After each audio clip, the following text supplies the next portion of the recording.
Hello, and welcome, gentle viewer. I am Miles, and this is A Second Look, a D&D fantasy channel where we discuss world building, character development, and role-playing, not by looking at the rules as written, not by homebrewing them, but by looking at them from a different perspective. Today, we'll be taking a second look at Hill Giants. Hill Giants have been a part of Dungeons & Dragons since the very beginning. There are three basic things to remember about them. They are strong, they're hungry, and they're dumb. Hill Giants are D&D's representation of the classic fairy tale giant, the humorous but dangerous monster that is just as likely to eat you as you are, hopefully, to outsmart it. Hill Giants stand around 16 feet tall on average and are built like enormous Neanderthals. They possess immense barrel chests, massively muscled arms, sloping foreheads, and incredible physical strength. As both males and females age, they gradually bald. Because Hill Giants equate size with status, they eat almost constantly, growing enormously fat and often developing the iconic beer belly. Their grooming is atrocious. They wear crude clothing made from whatever materials they can find, and rarely, if ever, wash it. Although I've never seen anything stating that they can't have other skin tones, virtually every Hill Giant I've ever encountered has been portrayed with pale skin. Their hair can be almost of any natural color.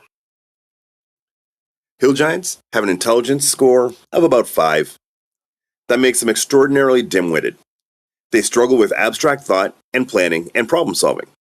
Simple tricks can and do fool them. Many never seem to learn from the experience. Well, most of them anyway. We'll come back to that later. They generally struggle to count to 10 without using their fingers. More advanced concepts such as deception, manipulation, or carefully choosing their words to mislead others are simply beyond them. As a result, they are remarkably easy to distract, confuse, or deceive. That makes them easy to exploit. However, if a Hill Giant believes, whether it's true or not, that someone has made a fool of it, the giant can erupt into a terrifying rage, smashing and destroying everything within reach in a blind, violent fury. In combat, Hill Giants put their immense size and enormous strength to devastating use. Picture fighting a great ape. They charge headlong into their enemies, smashing into them with their massive bodies. They batter opponents with crushing fists and thunderous kicks, caring little for finesse. Hill Giants spend much of their free time wrestling one another, making them surprisingly capable grapplers. They seize opponents in their enormous hands and slam them into the ground or hurl them through the air. They use brute strength to overwhelm almost anything unfortunate enough to stand before them. Hill Giants are also capable of simple teamwork. One giant may seize an opponent and wrestle them to the ground, while the others swarm in, mercilessly pummeling the helpless victim. Their tactics aren't sophisticated, but they're brutally effective. At range, Hill Giants rely on the weapons nature gave them: rocks. Enormous boulders, each larger than the Hill Giant's own head, are hurled with astonishing speed and accuracy. As youths, Hill Giants spend much of their time wrestling, pitching boulders, getting into trouble, and of course, eating. Consequently, they become remarkably accurate throwers, capable of striking their targets with almost anything they can lift, be it a boulder, an orc, or even a cart. When Hill Giants fight as a clan, the young remain well behind the fighting, often sheltered behind rocks or trees, raining boulders down on their enemies, while the adult males crash headlong into the melee. Hill Giants occupy the lowest rung among the true giants in the ordning. Not that they are intelligent enough to truly understand what the ordning is. What they do understand is that trolls, ogres, ettins, and cyclops generally do as they're told whenever a Hill Giant is around. And as far as a Hill Giant is concerned, that's all the explanation that's needed. The ordning is wonderful. Unfortunately, there isn't much a Hill Giant can do to become taller. But they have discovered there is another way to become bigger. They simply eat. Constantly. Anything remotely resembling food is fair game. Animals, monsters, livestock, crops, people. If it can fit into a Hill Giant's mouth, sooner or later, it probably will fit into a Hill Giant's mouth. As a result, Hill Giants grow fatter with age. Most develop the familiar beer belly, but some become truly enormous. Among the males, The largest giant who is still capable of getting around under his own power is generally recognized as the clan's chief. Or at least that's what he thinks. We'll also come back to that later. So, how do hill giants not only survive, but thrive? After all, they are particularly intelligent, they're impulsive, prone to violent tantrums, and terrible at long-term planning.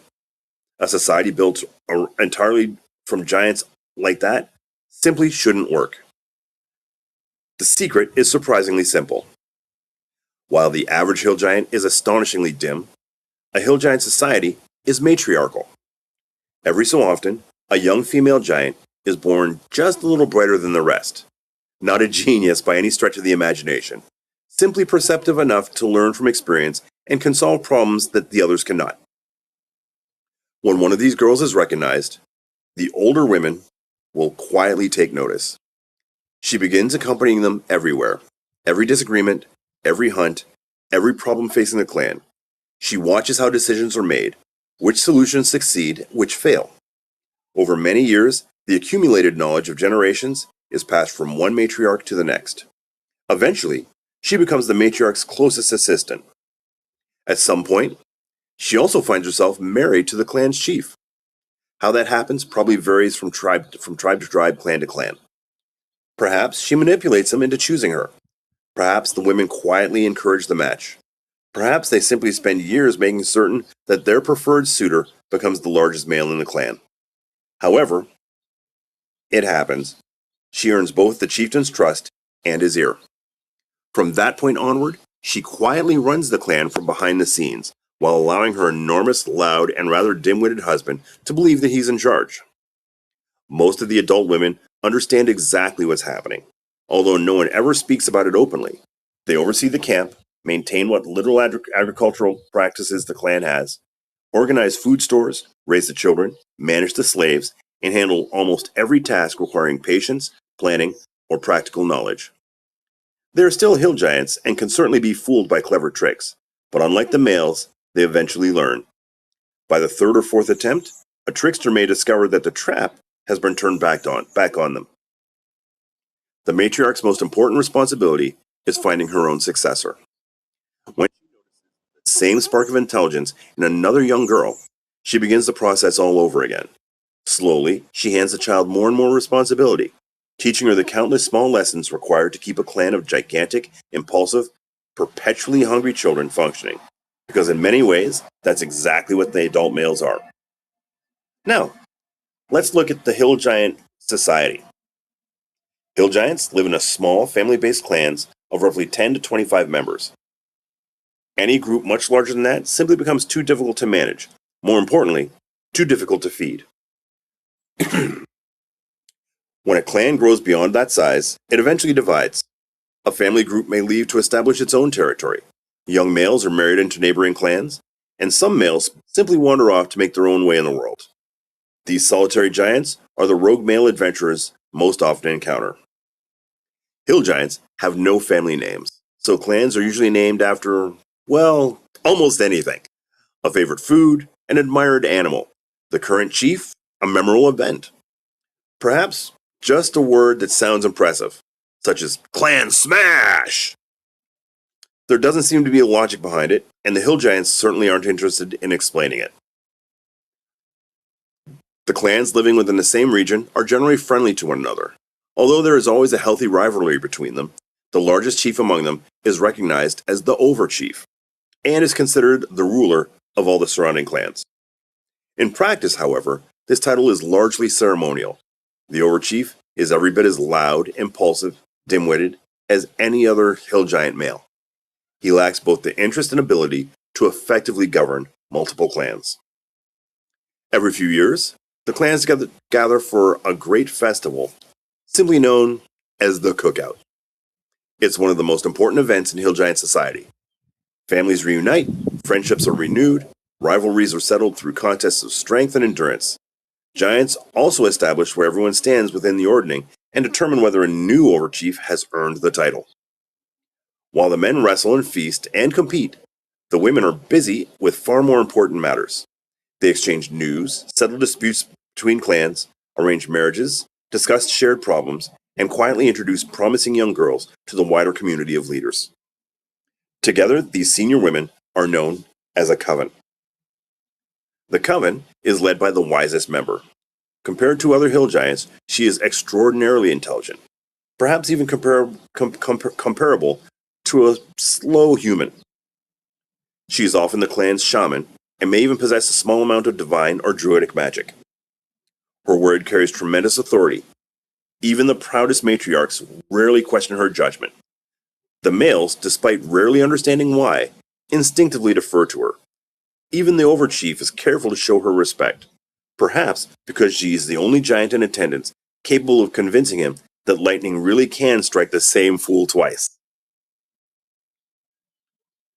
But make no mistake, despite the sympathetic explanation I've given them, hill giants are thoroughly evil creatures. They are egotistical, petty, selfish, and violently impulsive. Their ultimate goal is almost always the same: to get their own way and eventually eat you. To a hill giant, humanoids occupy such a low place in the ordning that they barely deserve consideration at all. We aren't neighbors, rivals, or even enemies. We are talking food. Hill giants do keep slaves, although most unfortunate captives don't survive very long. Hill giants have little appreciation for just how fragile humans, elves, and dwarves really are, and even less patience for it. A giant may absent-mindedly swat one aside, sit on one, or simply become hungry and pop one into its mouth before it has even thought about what it's doing. Occasionally, however, a matriarch recognizes a particular slave possesses knowledge worth preserving: a talented blacksmith, a gifted healer, an unusually skilled farmer, someone who knows how to build something that the giants cannot. Whatever the reason, the slave is placed under the matriarch's personal protection, and woe to the giant foolish enough to ignore that protection. Well, that, gentle viewer, has been a second look at hill giants. On the surface, they're exactly what they appear to be: strong, hungry, and dumb.